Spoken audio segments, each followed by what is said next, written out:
The second-floor landing of the Ashmore Hotel smelled of fresh varnish and old oak. Holt Reeves knelt at the foot of the staircase, fingers tracing a seam in the newel post. Harlow Bennington bent beside him to read the blueprint resting across his knee, her hair almost touching his shoulder. Two contractors passed below. One whistled. Holt stood, brushed sawdust from his jeans, and offered a small smile. "Careful, people might think we're together." Harlow did not look up. She turned the page. Her voice was quiet, meant only for him. Would that be so bad? Holt did not answer. The hammer hung loose in his hand. If you enjoy slow-burn stories where dignity speaks louder than declarations, hit subscribe and stay with us until the last door closes. 6 weeks before that afternoon on the landing, Constance Foster sat alone in her office on the ground floor of the Ashmore. The hotel was empty in the way only old buildings can be empty, still breathing, still listening. On her desk lay a thick set of architectural drawings from Vance & Cole, an Atlanta firm Halston Hospitality had hired to lead the renovation. Constance had read the drawings twice. The second time, he had drawn a small red circle around a wall on the second floor and written one word in the margin: structural. She closed the folder. From a leather notebook older than most of her staff, she copied out a phone number she had not called in 4 years. Holt picked up on the third ring. He was in the workshop on the riverbank, sanding a piece of black walnut. The afternoon light came in low through the open door. Constance did not waste words. "The Ashmore is being renovated. I need someone who understands how the bones of that building go together. I'm offering a small contract. Floor restoration on the third floor, door work on the main entrance. 6 weeks. Holt set the sander down. "Who's the architect?" "A firm out of Atlanta. They don't have the original drawings." He understood at once. He did not ask why she was calling him specifically. Constance had been Rebecca's aunt, and after the funeral she had stayed quietly in his life, the way some people stay without intruding, without forgetting. When she asked for something, he said yes. He said yes. That Saturday, Hazel came with him. She was 9 years old, freckled at the bridge of her nose, with her mother's red hair tied back loosely. She brought her sketchbook because the alternative was sitting at home with the babysitter, and Hazel preferred sawdust to television. She sat up in the lobby on a folded drop cloth, knees tucked under her, drawing the front of the hotel from memory. She added a balcony on the third floor that was not there. She drew it because the building looked like it wanted one. Harlow Bennington walked through the front doors at 10:30 that morning. She was in Savannah for the first time as the new owner of the Ashmore. She wore a charcoal coat over a cream blouse, low heels, a leather folio under her arm. She did not look like a woman who had spent 3 days arguing with contractors. She looked like a woman who had won those arguments. She stopped when she saw the child. Hazel looked up, unbothered. Harlow knelt without hesitation, her coat folded around her knees. "What are you drawing?" "The hotel. It doesn't have that balcony." "I know," Hazel said. "But it wants one." Harlow smiled. It was a smaller smile than she had given anyone in months. Holt came down the staircase a minute later with a measuring tape over his shoulder and stopped at the bottom step. The chief executive of the company that now owned the building was sitting on the floor with his daughter. He had not expected that. He cleared his throat. "Holt Reeves. I'm doing the restoration work for Mrs. Foster." Harlow stood, brushed off her coat, and held out her hand. "Harlow Bennington. I own the hotel." Their handshake was brief and even. She looked at him a half-second longer than she needed to. He noticed. Neither of them said anything about it. 2 weeks passed in the rhythm of a working building. Holt arrived at 6 in the morning with a thermos of black coffee. He left at 4. Hazel came after school on Wednesdays and Fridays. Harlow flew between Boston and Savannah on a schedule that left her exhausted but did not slow her down. On a Tuesday in the third week, the Vance & Cole team joined a video call to walk Halston's leadership through the next phase. The lead architect proposed removing an interior wall on the second floor to expand the restaurant footprint. He called the wall a partition. He said it was non-load-bearing. Grant Wheeler, joining from the Boston office, agreed enthusiastically. "Speed up the timeline. Move on." Harlow listened without comment. Her pen tapped twice against her notebook. Holt was working 20 feet from the open conference room door. He heard every word. He did not raise his voice. He did not knock. He went back to his sanding, finished the section he was on, packed his tools, and went home. That night, by lamplight in the workshop, he drew 3 sheets by hand. One showed the load distribution of the second-floor wall in question. One showed the columns labeled B4 through B7, with their tributary loads written beside them in pencil. The third was a single sentence at the bottom of a blank page. Remove this wall, and the third floor begins to sag inside 18 months. He left the 3 sheets on Harlow's desk before she arrived the next morning. She found them at 7. She read them twice. She read them a third time. The handwriting was not the handwriting of a carpenter. The terminology was not the terminology of a man who worked with his hands for a living. It was the precise, controlled lettering of an engineer who had drawn load diagrams 1,000 times. She walked down to the lobby and found Constance arranging fresh hydrangeas on the front desk. "Who is he, Constance?" Constance did not turn around. She tucked one more stem into the vase and stepped back to look at it. "He is the man my niece loved. That's all I will tell you." Harlow hired an independent firm out of Charleston to review the Vance and Cole proposal that afternoon. The Charleston engineers took 2 days. Their report was 4 pages. The conclusion fit on the first line: removing the wall would result in catastrophic structural failure within 12 to 20 months. Holt had been generous. Harlow drove to the workshop on the riverbank at sunset. She had never been there. She found him planing a length of oak, sleeves rolled to the elbow, sawdust in his forearm hair. She did not knock. He looked up. "Why didn't you say something in the meeting?" He did not stop planing. No one hires a carpenter for his opinion. She watched him work for a moment. The light off the river caught the side of his face. "I'm hiring." His hand stopped on the plane. He set the tool down very carefully, the way a man sets down something he is afraid to drop. "For what?" "Restoration consultant. Full contract. The rest of the project." He was quiet for a long time. Then he nodded once. "All right." The next morning, he was on the second floor at 6 o'clock as usual. But he was wearing a different shirt, and Harlow noticed. The rhythm of the building changed. Holt and Harlow moved through it side by side now. He coordinated the restoration crew on materials, joinery, and finish. She managed the broader project finance, scheduling, the Historic District Commission, the press. They argued about varnish tones and railing heights, and the question of whether to keep the original brass door hardware or replace it with reproductions. They argued the way 2 professionals argue when neither one is willing to lose the building. The crew noticed before either of them did. They stood too close when they looked at drawings. Harlow laughed more often than she had in 2 years. Holt stayed past 5, for reasons he did not name, even to himself. Hazel kept coming on Wednesdays and Fridays. She stopped drawing the building and started drawing people. She drew her father at the bottom of a staircase. She drew Harlow holding a coffee cup. She drew herself, between them, on a third-floor balcony that still did not exist. On a Thursday afternoon late in the 4th week, rain came through Savannah without warning. Harlow had walked from the parking lot to the hotel without an umbrella and was waiting under the portico for the worst of it to pass. Hazel ran from the car a minute later, jacket pulled over her head, laughing. Harlow lifted her own coat and held it over the child like a roof.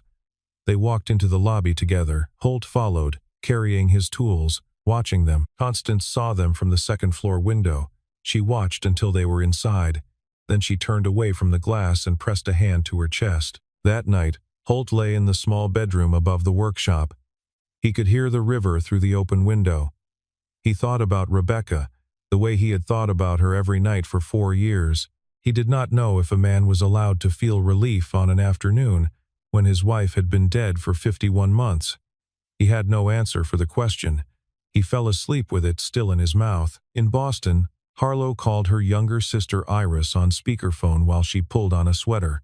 "How's the South?" Iris asked. "Hot. The renovation is on track. Anyone interesting?" There was a pause. Harlow turned the lamp off. "There's a consultant. He's good. Just good. Good night, Iris." Iris let it go. She had heard the pause. The next evening, Holt and Hazel ate dinner on the back porch of the river house. He had grilled fish. She had grilled bread. The crickets had started. "Dad," Hazel said. Does Miss Harlow have a family?" He set down his fork. "She has a big job. That's not a family." He did not answer. He looked out over the water.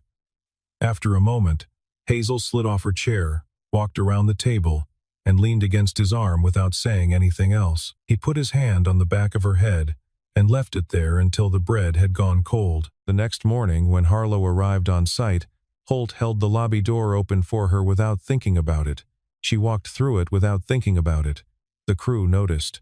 So did Constance. So did Holt, an hour later, sitting on a sawhorse with a cup of coffee, realizing he had stopped counting the days. Grant Wheeler arrived in Savannah on a Tuesday morning in the 5th week.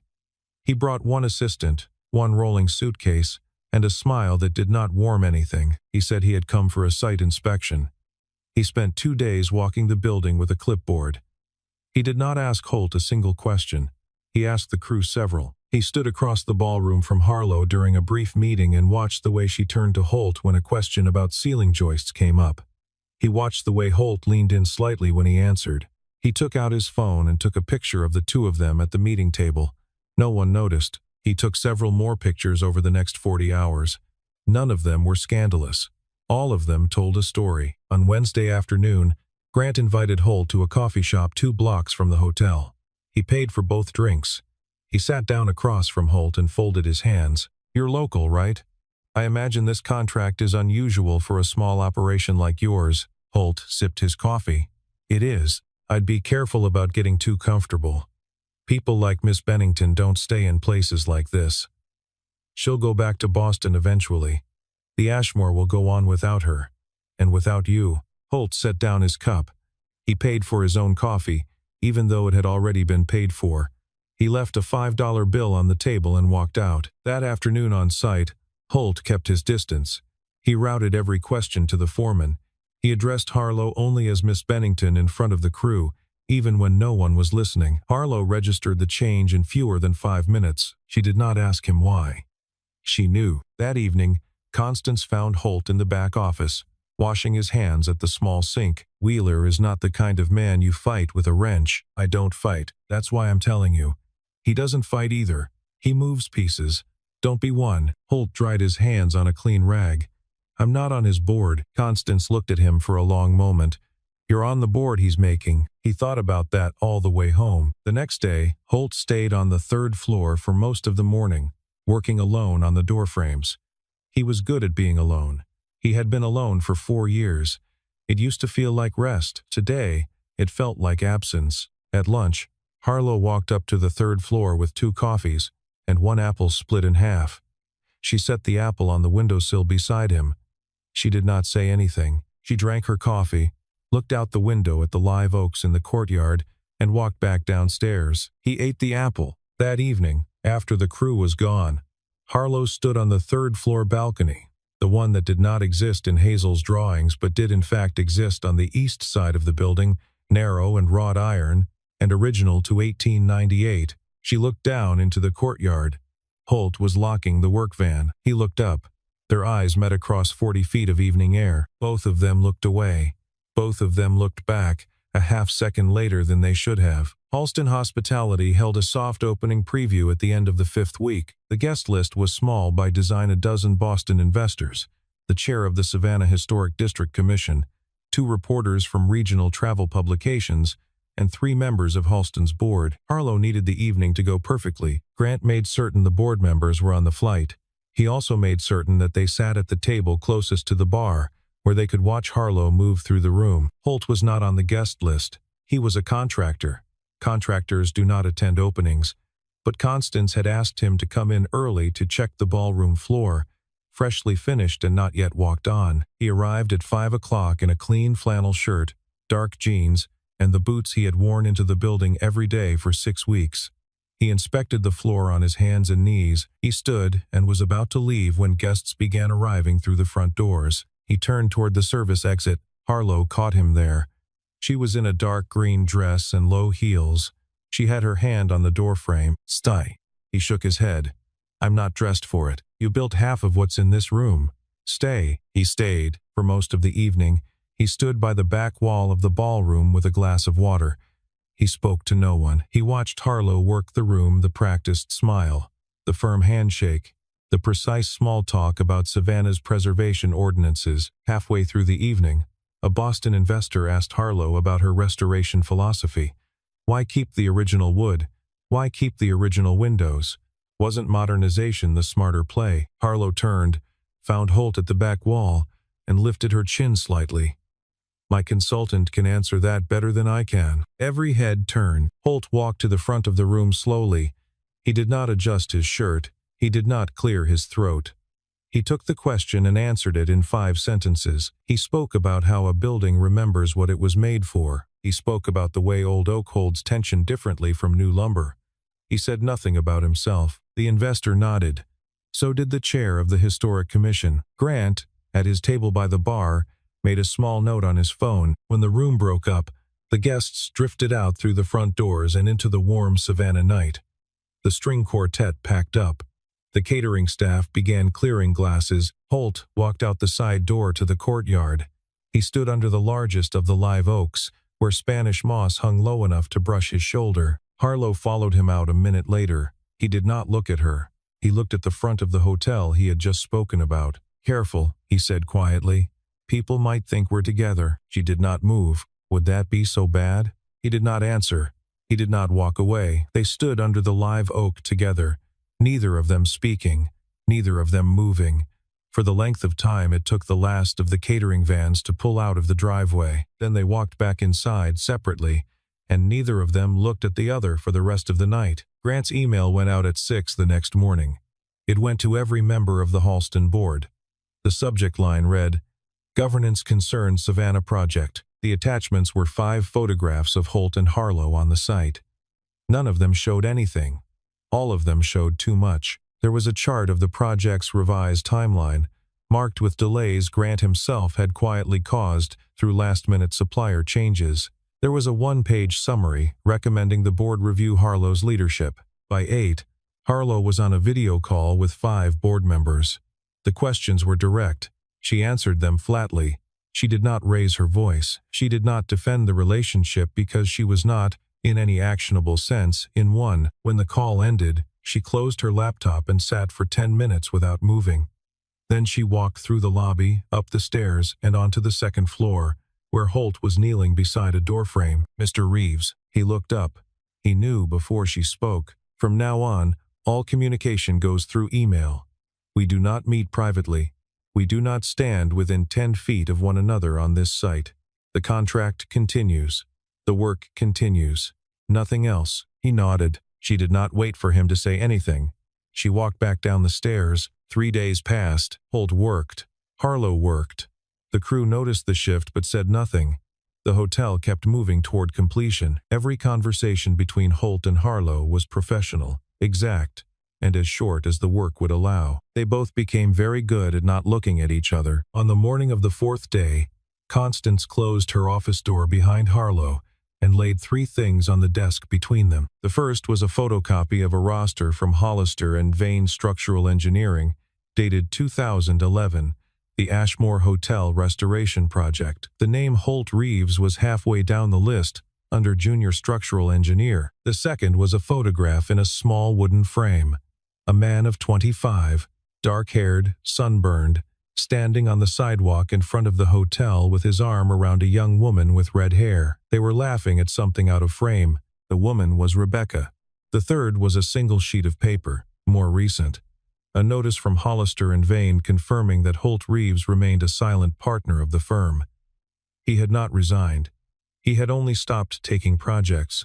The notice was 4 years old. Constance spoke without sitting. "My niece's name was Rebecca Foster. Holt was her husband. She died in Boston 4 years ago. He brought their daughter back here because Rebecca's parents had given them the workshop on the river. I have looked after him from a distance since then because that is what an aunt does. I called him for this contract because I knew Vance and Cole would fail. He came because he trusts me. He did not know I was bringing him back into the world. I'm telling you now because you deserve to know who he is, and because he will never tell you himself." Harlow looked at the photograph for a long time. She did not pick it up. She did not need to. She understood, finally, why he knew every beam of the building, why he had stayed silent in the meeting, why the joke about being together was not a joke. It was the language of a man who had taught himself, for 4 years, to keep every door closed. Harlow did not go to Holt that night. She did not call him.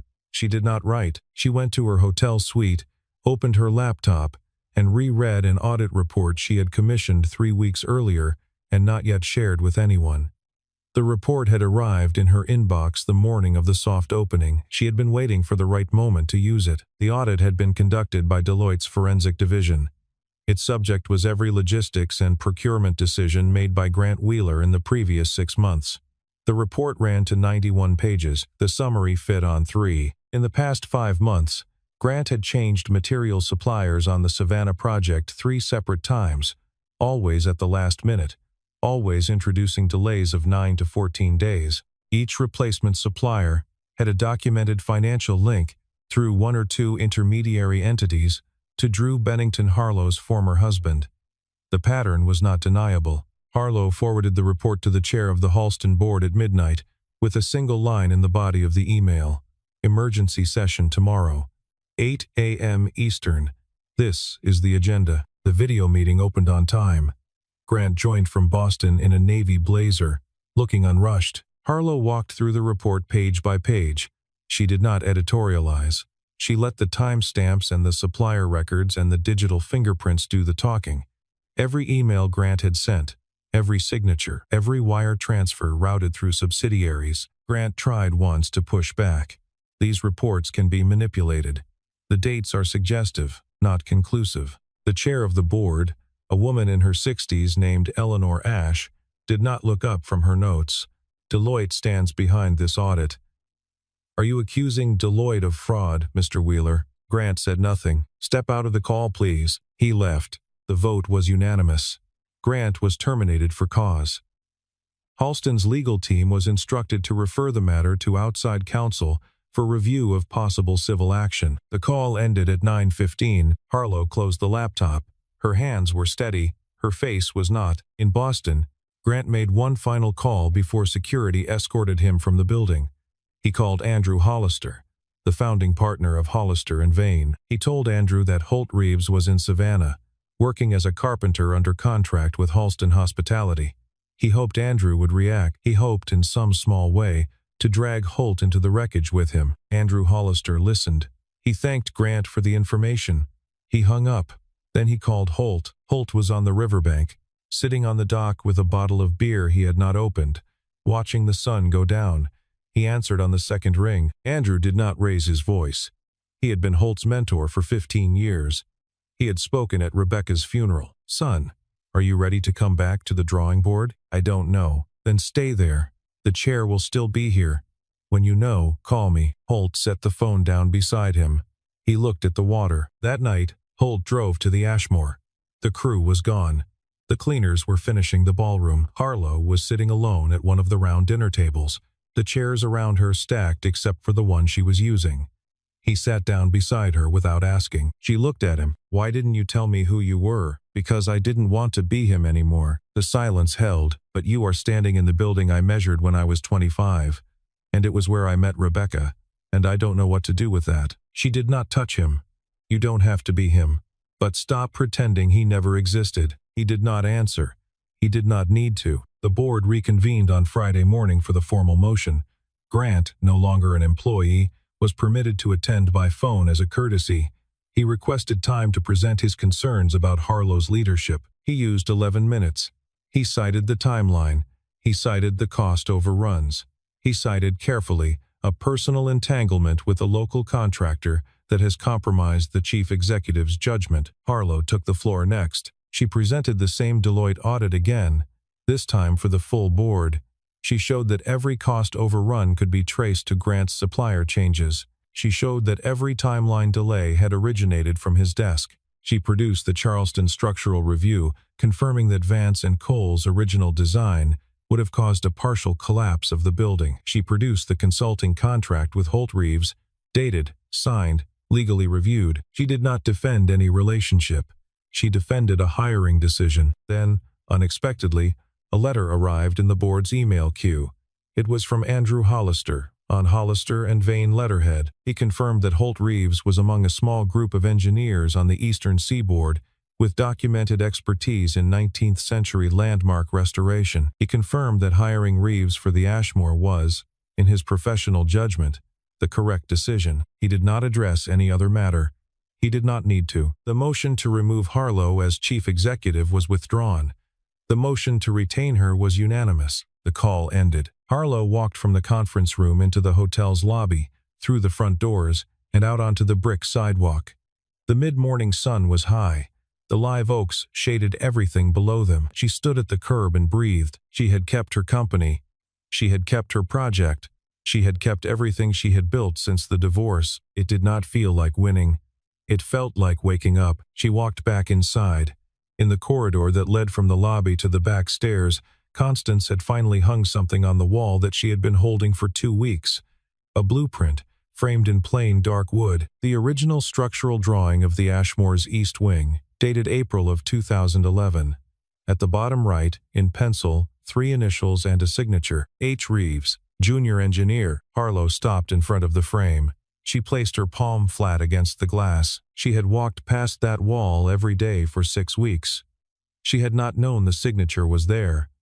She had not known anything. She let her hand fall. She thought about Rebecca then, for the first time without resentment, about the timing of any of it. She thought about a woman she had never met, who had once stood somewhere near this corridor at the age of 24, with a man who had measured every beam of the building. She did not have the right to thank Rebecca for anything, but she stood in the corridor for another minute anyway, with the woman she had never met, before she walked on. That evening, she did not look for him. She did not need to. He came up the back stairs at 5 o'clock with his tool bag over his shoulder, as he had every day for 6 weeks. He passed the framed blueprint. He stopped. He looked at his own 25-year-old signature for a long time. When he turned, Harlow was at the end of the hall. They did not speak. He nodded. She nodded. He walked past her, down the corridor, out into the courtyard. The understanding between them was not yet a decision. It was the absence of pretending. It was the first thing built between them that did not require either of them to look away. 10 days passed. The project moved into its final phase. The marble at the main entrance was replaced. The brass hardware was polished. The third-floor windows were reglazed with period-correct glass. Holt's contract had 2 weeks left on it. On a Tuesday evening at the dinner table, Hazel set down her fork. "Dad, when the hotel is done, are we going back to the workshop full-time?" "Yes." "Is Miss Harlow staying in Savannah?" Holt put down his own fork. He looked at his daughter. She was 9. She had her mother's eyes and her mother's stubbornness about questions she had already decided the answer to. "I don't know yet. I don't want her to leave." He did not answer that. He had not yet earned the right to. On Saturday, Holt finished the last piece of work on the project. The main entrance door, 8 feet of original oak, restored in 8 weeks of careful joinery. Every dovetail and mortise tested twice. He stood on the sidewalk and looked at it. It was the building he had measured 15 years ago. He had been 25 then. He had not yet known the woman he would marry. He had not yet known the daughter she would give him. He had not yet known the 4 years of not living that would come after. The door was good, better than he had imagined it. Harlow came out onto the sidewalk and sat down on the cast-iron bench beside the front steps, the same bench from the night of the soft opening. He sat down next to her without being asked. The square was quiet. "Halston is considering a regional office for the Southeast," she said. "The plan is to base it in Savannah." He looked at her. "I would oversee it. I'd be here at least 2 years, probably longer." He took a moment. He let the words settle in the right place. "Andrew wants me back at Hollister and Vane. I've been thinking about something else. A small practice. Heritage restoration.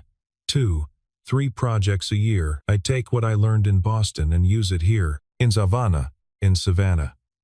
Hazel has a school here. Her grandparents are in Rebecca's old church cemetery 1/2 a mile from the workshop. We were always going to stay." She nodded. "Then both of us are staying," she said. "Then both of us are staying," he repeated. He did not take her hand. She did not take his. They sat on the bench under the live oak. A horse-drawn carriage passed at the far end of the square, the way they did every evening in the old district. A street lamp came on above their heads. The light was the color of warm brass. He spoke first. "Hazel asked about you tonight. What did she say?" "She didn't want you to leave." Harlow looked down at her hands. She did not smile, but her mouth changed. "Tell her she doesn't have to worry." He nodded once. At some point, she shifted slightly on the bench, not by design, just by gravity. Her shoulder touched his sleeve. Neither of them moved. A church bell rang the hour somewhere beyond the park. He counted it without meaning to. 8 strikes. He used to count things to keep his mind from drifting away from a thought he could not finish. Tonight he counted because he wanted to remember what the hour had sounded like. A man walked a dog past the bench. He nodded at them without slowing. He took them for what they looked like. They sat on the bench until the light over the square had gone fully blue, and the air had cooled, and neither of them needed to say anything else. 6 weeks later, the Ashmore Hotel reopened officially, the lobby filled with light. The ballroom held 200 guests, reporters from the Savannah Morning News, 3 regional travel magazines, the chair of the Historic District Commission, and the mayor's office moved through the rooms with cocktails. The string quartet played quietly under the staircase Holt had restored. Harlow gave the opening remarks from the landing of that staircase. She thanked the construction crew, the design team, the Historic District Commission. She thanked by name every member of her project leadership, and then, in the second-to-last sentence of her speech, she said this, "And our restoration consultant, the man who made sure this building stands the way it was meant to stand 112 years ago, who never asked to be thanked, who, I am told, will not stand when I say his name." She did not say his name. The room laughed gently. Holt, at the back of the ballroom standing next to Constance, did not stand. Constance smiled into her champagne flute. "He knows who he is," Constance murmured. "I do," Holt said. After the speech, Hazel made her way through the crowd carrying a folded piece of paper. She found Harlow near the bar and tugged the hem of her dress. Harlow knelt. Hazel handed her the paper. It was a new drawing, the Ashmore from the front, in colored pencil, with a third-floor balcony that did not exist. On the balcony stood 3 figures, a man, a woman, and a child. "Do you like it?" Hazel asked. Harlow looked at the drawing for a long moment. She put her hand on Hazel's shoulder. "I love it. I'll hang it in my new office in Savannah." "With the balcony?" "With the balcony." Hazel smiled and ran off to find the chocolate fountain. The night ended slowly. Guests drifted out through the front doors. The catering team began stacking glasses. The lights in the chandeliers dimmed by half. Holt stood by the front entrance. The 8-foot oak door he had finished 6 weeks earlier was propped fully open. Harlow walked toward him through the empty lobby. She stopped just short of the threshold. He looked at the door, not at her. Good door. She looked at him. Better builder. He did not reach for her hand. He reached for the door instead. He pushed it open a few more inches, stepped to the side, and gestured for her to walk through first. She stepped over the threshold. Then she stopped on the sidewalk outside and turned to look back at him. He stepped through the door after her. He stood beside her on the brick. 6 months later, a small wooden sign hung over a doorway on a side street near the river. Reeves Heritage Restoration. The lettering had been carved by hand. 2 blocks away, a brass plaque on a new office building read Halston Hospitality Southeast Regional. Hazel started 4th grade with a backpack she had decorated herself, a folded drawing pinned to the inside flap.